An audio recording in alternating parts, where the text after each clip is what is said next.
Renungan Pagi menjadi Putra dan Putri Allah oleh Ellen G. White, 19 Desember 2021. Mari kita berdoa. Bapa kami yang di sorga, Allah pencipta langit dan bumi, laut dan segala isinya, Allah yang maha besar, maha kuasa, satu-satunya Allah yang benar, yang kami sembah selalu melalui anak-Mu yang tunggal, Yesus Kristus. Terpujilah Yesus, anak Allah yang maha tinggi, yang adalah satu-satunya jalan dan kebenaran dan hidup bagi kami. Pada pagi hari ini kami bersyukur boleh bangun dan berbakti dan sebagaimana membaca dan mendengarkan nasihat firman-Mu, kiranya ini menjadi sukacita bagi kami agar tetap setia sampai Yesus datang kedua kali kami semua boleh diselamatkan. Beserta kami sepanjang perbaktian ini kehendak-Mu yang jadi, ampun kami akan dosa dan salah karena kami berdoa hanya melalui anak-Mu yang tunggal, Yesus Kristus yang adalah Tuhan dan Juru Selamat kami. Amin. Renungan hari ini akan dibacakan oleh Ibu Connie Wentuk. Kepada Ibu Connie, kami persilahkan. Terima kasih, Shalom dan selamat pagi. Bacaan Renungan Pagi menjadi Putra dan Putri Allah 19 Desember 2021 dengan judul Diangkat agar bersama dengan Kristus selamanya. Ayat tema terdapat di dalam 1 Tesalonika 4 ayat 17, firman Tuhan mengatakan, "Sesudah itu, kita yang hidup, yang masih tinggal, akan diangkat bersama-sama dengan mereka dalam awan menyongsong Tuhan di angkasa. Demikianlah kita akan selama-lamanya bersama-sama dengan Tuhan." Yesus akan datang, tetapi bukan seperti pada waktu kedatangannya yang pertama, seorang bayi di Betlehem. Bukan seperti jika dia berkendara menuju Yerusalem, ketika murid-murid memuji Allah dengan suara yang nyaring dan berseru, "Hosana," melainkan dalam kemuliaan Bapa dan dengan segenap malaikat suci mendampingi dia dalam perjalanannya ke bumi. Segenap surga akan dikosongkan dari para malaikat. Orang-orang saleh yang menanti-nantikan akan memandang dia, menatap ke langit, sama seperti orang Galilea itu ketika dia naik dari Bukit Zaitun. Pada waktu itu, hanyalah orang-orang suci, orang-orang yang telah menurut sepenuhnya sang teladan yang lemah lembut itu, yang akan berseru dengan sukacita besar ketika mereka memandang dia. Sesungguhnya, inilah Allah kita yang kita nanti-nantikan supaya kita diselamatkan. Maka mereka pun akan diubahkan dalam sekejap mata, pada waktu bunyi nafir yang terakhir, yang membangkitkan orang saleh yang tertidur itu, dan memanggil mereka keluar dari debu tempat tidurnya, berpakaian keadaan baka yang mulia, sambil bersorak kemenangan, kemenangan atas maut dan kubur. Orang-orang saleh yang diubahkan itu akan diangkat bersama-sama dengan mereka dalam awan menyongsong Tuhan di angkasa, tidak akan pernah lagi dipisahkan dari tujuan kasih mereka. Kepada pengikut-pengikutnya yang setia, Kristus telah menjadi pendamping setiap hari dan seorang sahabat. Mereka telah hidup dalam hubungan yang erat, dalam perhubungan yang senantiasa dengan Allah. Ke atas mereka itu telah bangkit kemuliaan Tuhan. Pada mereka itu, terang pengetahuan kemuliaan Allah dalam wajah Yesus Kristus telah direfleksikan. Sekarang mereka bersukacita dalam sinar yang tidak dikelamkan dari cahaya cerah kemuliaan Raja itu dalam keagungannya. Mereka sudah bersedia untuk pertemuan di surga, karena mereka telah memiliki surga di dalam hatinya. Dengan sukacita besar karena penebusannya yang segera, mereka pergi keluar untuk bertemu mempelai pria itu sambil berseru, "Sesungguhnya inilah Allah kita yang kita nanti-nantikan supaya kita diselamatkan." Demikian bacaan buku Renungan Pagi. Tuhan Yesus memberkati kita semua. Amin. Terima kasih atas penata layanan Ibu Connie. Tuhan Yesus memberkati. Selamat pagi saudaraku dalam Tuhan. dalam pekabaran renungan kemarin tanggal 18 Desember 2021, dengan jelas dinyatakan oleh Alkitab dan Roh Nubuat bahwa hanya mereka yang memiliki Roh Kristus atau kuasa juru selamat tinggal dalam diri mereka yang akan menerima kebangkitan saat Yesus datang kedua kali nanti. Nah, renungan hari ini menyatakan bahwa ada orang-orang yang masih hidup saat Yesus datang kedua kali nanti. Sebagaimana ayat inti renungan hari ini katakan, bahwa kita yang hidup yang masih tinggal akan diangkat bersama-sama dengan mereka dalam awan menyongsong Tuhan di angkasa. Nah, siapakah mereka ini? Mari kita baca penjelasannya dalam tulisan-tulisan permulaan halaman 48 sampai 49. Berbunyi, kemudian sangkakala perak Yesus berbunyi, ketika ia turun dalam awan terbungkus dengan nyala api. Ia memandang ke atas kubur orang-orang kudus yang sedang tidur. Lalu ia mengangkat mata dan tangannya ke langit serta berseru, "Bangun, bangun, bangun, hai kamu yang tidur di dalam debu, dan bangkitlah." Kemudian terjadilah gempa bumi yang dahsyat. Kubur-kubur terbuka dan orang-orang mati bangkit berpakaikan peri yang tidak akan binasa. Yang 144.000 orang itu berseru, "Haleluya!" ketika mereka mengenal sahabat-sahabat mereka yang terpisah dari mereka oleh kematian. Dan pada saat yang sama, kami diubahkan dan diangkat bersama-sama dengan mereka untuk bertemu Tuhan di angkasa. Mereka yang masih hidup pada waktu Yesus datang kedua kali nanti disebut dengan kelompok 144.000. Mereka menyaksikan peristiwa kebangkitan umum di mana Yesus memanggil orang-orang kudus yang sedang tidur dalam kubur untuk bangkit dengan berseru, "Bangun, bangun, bangun." Pada saat orang-orang kudus itu bangkit, kelompok yang 144.000 ini mengenal sahabat-sahabat mereka yang terpisah dari mereka oleh karena kematian, dan oleh karena sukacita mereka berseru, "Haleluya!" Lalu apa yang terjadi? Kelompok yang 144.000 itu diubahkan. Sementara mereka yang menerima kebangkitan umum sudah mengalami perubahan saat mereka dibangkitkan.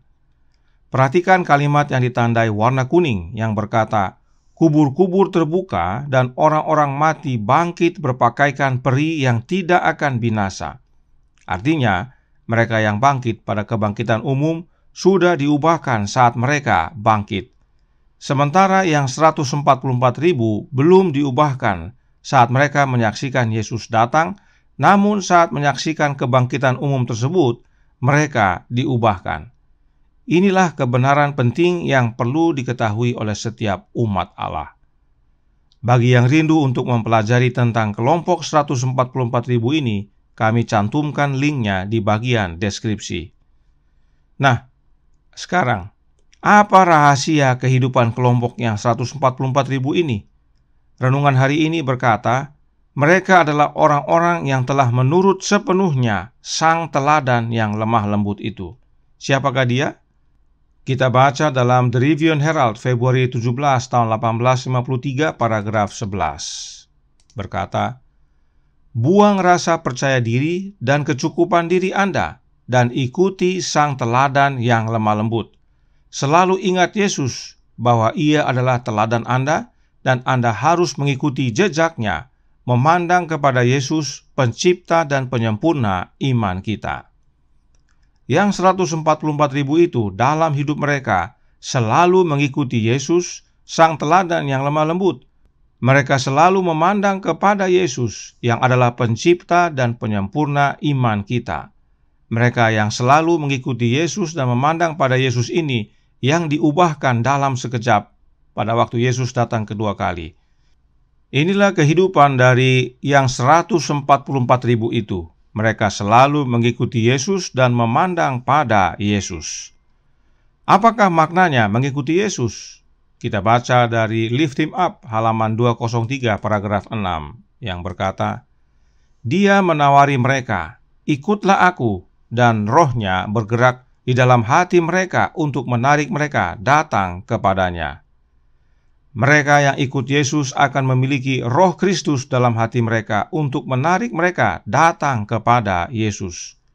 Kemudian bagaimana dengan memandang kepada Yesus? Apakah maknanya?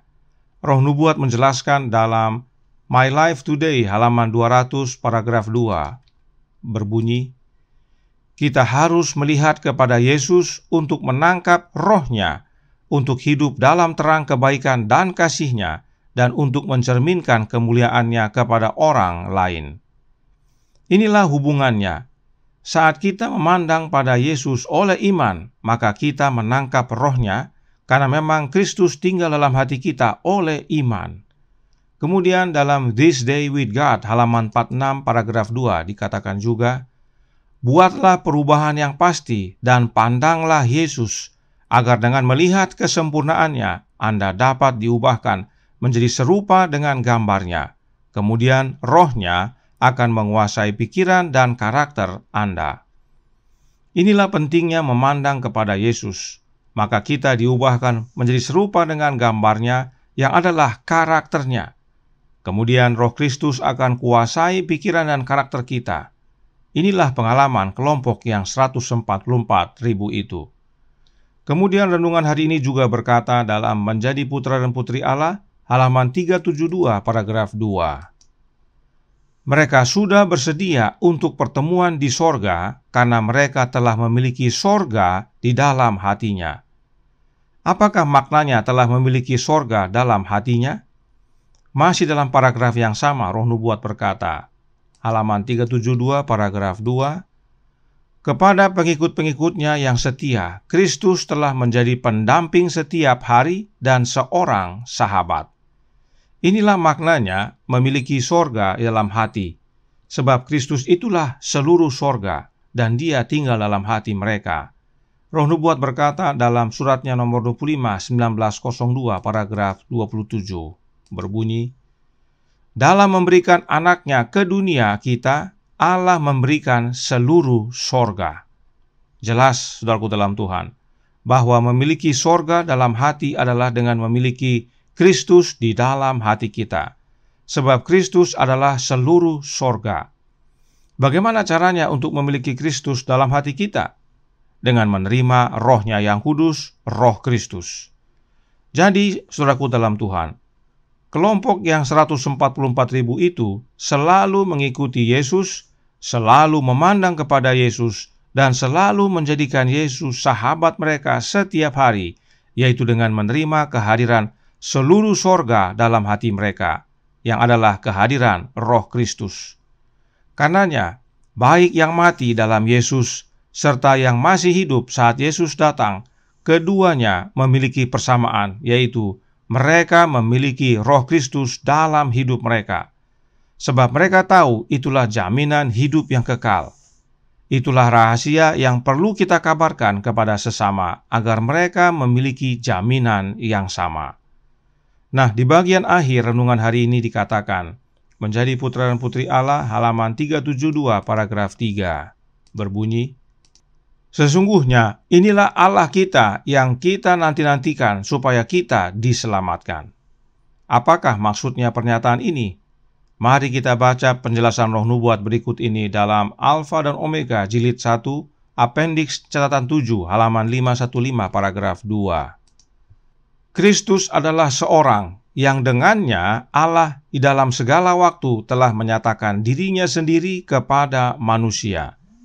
Namun bagi kita hanya ada satu Allah saja, yaitu Bapa, yang daripadanya berasal segala sesuatu, dan yang untuk Dia kita hidup, dan satu Tuhan saja, yaitu Yesus Kristus, yang olehnya segala sesuatu telah dijadikan, dan yang karena Dia kita hidup. 1 Korintus 8 ayat 6. Musa inilah yang menjadi pengantara dalam sidang jemaah di padang gurun, di antara malaikat yang berfirman kepadanya di Gunung Sinai dan nenek moyang kita. Dan dialah yang menerima firman-firman yang hidup untuk menyampaikannya kepada kamu. Kisah Rasul 7 ayat 38. Malaikat ini adalah malaikat hadirat Allah, Yesaya 63 ayat 9. Malaikat yang di dalamnya terdapat nama Tuhan yang agung itu, Keluaran 23 ayat 20 sampai 23. Pernyataan ini tidak lain menunjuk kepada Anak Allah. Jadi, saudaraku dalam Tuhan, tidak hanya nama Bapa dalam Kristus, tidak hanya Yesus datang dalam kemuliaan Bapanya, tetapi Kristus adalah jalan yang mana Allah, yaitu Bapa, dalam segala waktu menyatakan dirinya kepada kita manusia. Itu sebabnya Yesus juga disebut Immanuel, Allah beserta kita. Apakah artinya segala waktu? Artinya tidak ada yang terkecuali. Segala waktu, kapan saja, tidak ada batasan. Inilah sesuai perkataan Yesus bahwa tidak seorang pun datang kepada Bapa kalau tidak melalui Dia. Lihat, Nyonya White juga mengutip 1 Korintus 8 ayat 6 yang menjelaskan bahwa Bapa adalah sumber segalanya dan Anak adalah salurannya. Jadi saat dikatakan sesungguhnya inilah Allah kita, hal itu sebenarnya mengacu kepada Allah Bapa yang adalah sumber segalanya termasuk keselamatan, dan keselamatan itu Bapa wujudkan di dalam Anaknya. Karenanya, satu-satunya yang kita perlukan agar kita dapat selamat dan menerima kehidupan yang kekal adalah Yesus Kristus yang hadir dalam hidup kita oleh kehadiran Roh-Nya yang kudus, Roh Kristus. Mau dibangkitkan pada kebangkitan pertama saat Yesus datang kedua kali, miliki Roh Kristus dalam hati.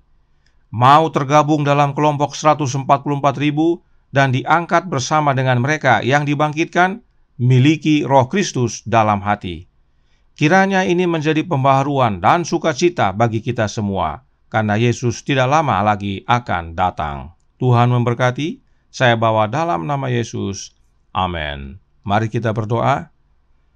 Bapa kami yang di sorga, Allah pencipta langit dan bumi, laut dan segala isinya, Allah yang maha besar, maha kuasa, sumber segalanya, yang kami sembah selalu melalui anak-Mu yang tunggal, Yesus Kristus. Terima kasih atas nasihat yang indah pada pagi hari ini, khususnya bagi mereka yang masih hidup pada saat Yesus datang kedua kali.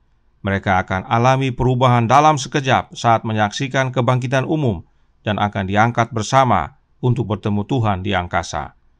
Kiranya ini menjadi sukacita sebab mereka-mereka ini adalah orang-orang yang hidup selalu bersama dengan Yesus, menjadikan Yesus sahabat mereka setiap hari, mengikuti Dia dan memandang kepada Dia. Dan itu hanya dengan cara menerima Roh Kristus dalam hati. Karenanya tolong kami ya Bapa, curahkan Roh Anak-Mu dalam hati ini, ubahkan hidup kami ya Yesus, kehendak-Mu yang jadi. Ampun kami akan dosa dan salah, karena kami berdoa hanya dalam nama Anak Allah yang tunggal, Yesus Kristus yang adalah Tuhan dan Juru Selamat kami. Amin.